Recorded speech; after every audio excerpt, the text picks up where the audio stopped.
ម្ដងនេះកងកម្លាំងរបស់អ៊ុយក្រែនបានបំផ្ទុះទំនប់ទឹកនៅឯតំបន់បេក្រូដែលជាតំបន់មួយជាប់ជាមួយនឹងគុំដែនរបស់អ៊ុយក្រែនឥឡូវនេះទឹកដែលចានមហាសាបានជន់លិចទៅលើប្រជាជនមួយចំនួននៅក្នុងទឹកដីរបស់រុស្ស៊ីហើយបានហូរចូលមកកាន់ទឹកដីរបស់អ៊ុយក្រែនទៅលើតំបន់ឬក៏ទន្លេសេវរ៉ាស្គីដាណេតហើយបើតាមការបញ្ជាក់របស់មេតបអ៊ុយក្រែនបានដឹងថាកន្លែងឈរជើងរបស់ស្ត្រីចំនួន10កន្លែងកំពុងតែរងផលប៉ះពាល់សូមលំអរកាយនិងសូមស្វាគមន៍ទៅដល់ប្រិមិត្តដែលកំពុងតែតាមដានព័ត៌មានអន្តរជាតិបើចឹងប្រិមិត្តអ្នកស្ដាប់ទីគោរពនៅក្នុងវីដេអូនេះខ្ញុំក៏សូមលើកអំពីកងកម្លាំងរបស់អ៊ុយក្រែនគាត់ទៅបើកការវិប្រហារហើយចំបាទនៅឯតំបន់បេក្រូឯណោះបើតាមរូបភាពដែលខ្ញុំបានដាក់បង្ហាញនេះគឺជាតំបន់បេក្រូហើយគឺតំបន់ហ្នឹងគឺជាប់ជាមួយនឹងទឹកដីរបស់ខាងអ៊ុយក្រែននៅឯខា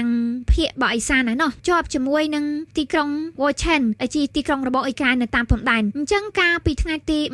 26គឺកងកម្លាំងអ៊ុយក្រែនហ្នឹងបានបំផ្ទុះចំទំនប់ទឹកនៅក្នុងតំបន់បេក្រូនោះឥឡូវនេះគឺទំនប់ទឹកដ៏ធំនៅក្នុងតំបន់បេក្រូនោះបានស្រកទឹកជម្រៅ1ម៉ែត្រទៅហើយចំពោះស្ថានភាពពេលនេះបានធ្វើឲ្យប្រជាជននៅក្បែរនោះគឺលិចលង់ណាស់ពេលណាហើយទឹកដែលហូរចេញមកហ្នឹងគឺបន្តហូរដដែលវាប៉ះពាល់ទៅដល់ការប្រយុទ្ធរបស់កងទ័ពរុស្ស៊ីចំនួន10សមរភូមិនៅតាមបណ្ដោយភាគខាងកើតនៅក្នុងទឹកដីរបស់អ៊ុយក្រែនអញ្ចឹងការបំផ្ទុះទំនប់ទឹកនៅក្នុងតំបន់បេក្រូនេះវាបានធ្វើឲ្យទឹកហ្នឹងហូរចូលមកកាន់ទឹកដីអ៊ុយក្រែនតាមទន្លេសេវរ៉ាស្គីដាណេតដែលពេលមិត្តបានដឹងហើយថាទន្លេនេះគឺ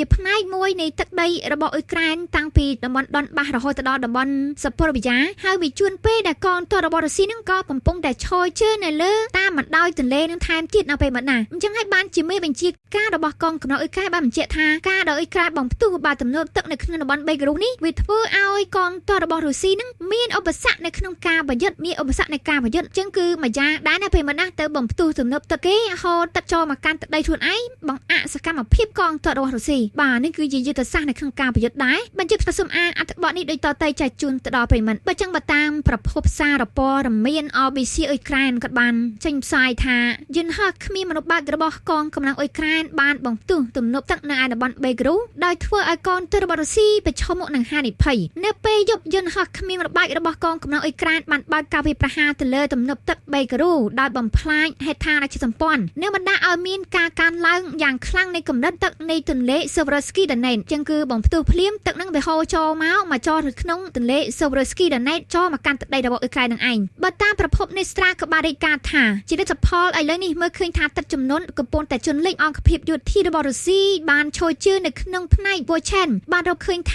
ាគឺស្ថិតនៅក្នុងភាពជន់លិចចឹងគឺទីក្រុងវ៉ូឆេនហ្នឹងគឺជាផ្នែកមួយនៃទឹកដីរបស់អ៊ុយក្រែនទេហើយទីក្រុងហ្នឹងឥឡូវនេះតបរបស់រុស្ស៊ីឈរជើងនៅពាក់កណ្ដាលហើយមកខាងនេះគឺកងទ័ពរបស់អ៊ុយក្រែនឈរជើងដែរប៉ុន្តែទឹកជន់លិចមកដំបូងហ្នឹងគឺប៉ះកងទ័ពរុស្ស៊ីនឹងឯងចឹងខ្ញុំបើសុំបន្តទៀតនៅពេលយប់យន្តហោះគ្មានបើករបស់កងកម្លាំងអ៊ុយក្រែនបានបើកការវាយប្រហារទៅលើទំនប់ទឹកអាសុកទឹកនៅក្នុងតំបន់បេក្រូហើយបានវាយប្រហារនៅតែបន្ត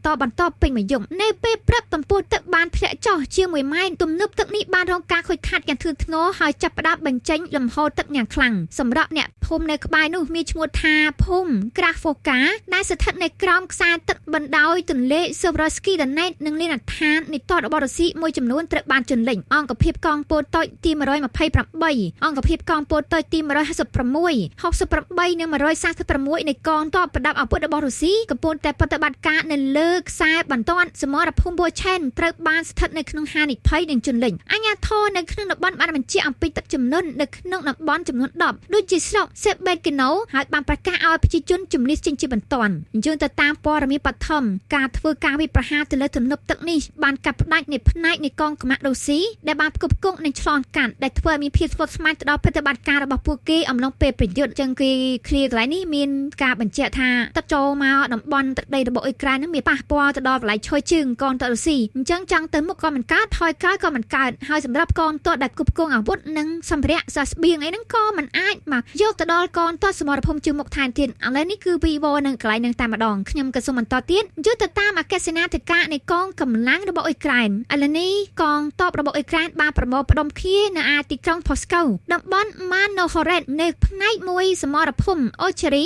នៅទិសដៅផូស្កូហើយលោកបានទទួលស្គាល់ថាពិតជាពិបាកនៅក្នុងការទប់ទល់ចឹងគឺបង្វែរមកខាងតំបន់ផូស្កូវិញនៅភាគខាងកើតដែរប៉ុន្តែនៅក្នុងតំបន់ដូណេតអភិមណាហើយទីក្រុងនេះខ្ញុំបានធ្លាប់បញ្ជាក់ហើយថាគឺជាទីក្រុងយុទ្ធសាស្ត្រនៃកងទ័ពរបស់អ៊ុយក្រែនត្រូវតែការពារបានជាប់ហើយជាប់មិនជាប់នោះវាអាស្រ័យទៅលើស្ថានភាពនៃសមត្ថ ភាពកនទ័ពរបស់សត្រូវដែរខ្ញុំក៏សូមបន្តទៀតសត្រូវត្រូវបានជំនួសមានតបជាច្រើនអ្នកអំឡុងពេលកងកម្លាំងអ៊ុយក្រែនកំពុងតែបង្កើតការខិតខំទប់ទល់ជាមួយនឹងសកម្មភាពការវាយលុករបស់សត្រូវទោះបីជាយ៉ាងណាក៏ដោយនេះមិនមែនជាឧបសគ្គនឹងការរារាំងរបស់កងទ័ពអ៊ុយក្រែននៅក្នុងការរំដោះទីតាំងសមរភូមិចំនួន4ទៀតទេនោះក្រុមសកម្មប្រយុទ្ធនឹងឆ្លុតយកការរបស់រុស្ស៊ីឥឡូវនេះបានទម្លាយចូលទៅដល់កណ្ដាលទីក្រុងផូស្កូនៅពេលថ្មីៗហើយបានធ្វើការវាយប្រហារនិងសម្លាប់ជនស៊ីវិលក្រុមអ្នកការពាររបស់អ៊ុយក្រែនបានកំណត់ទីតាំងនិងបំផ្លាញកងទ័ពរបស់រុស្ស៊ីវិញនិងបានបំបាក់ពួកគេនៅលើអាគារនិងដណ្ដំបន់តាមរថភ្លើងអញ្ចឹងគឺមានការបញ្ជាក់ថានៅកណ្ដាលទីក្រុងហ្នឹង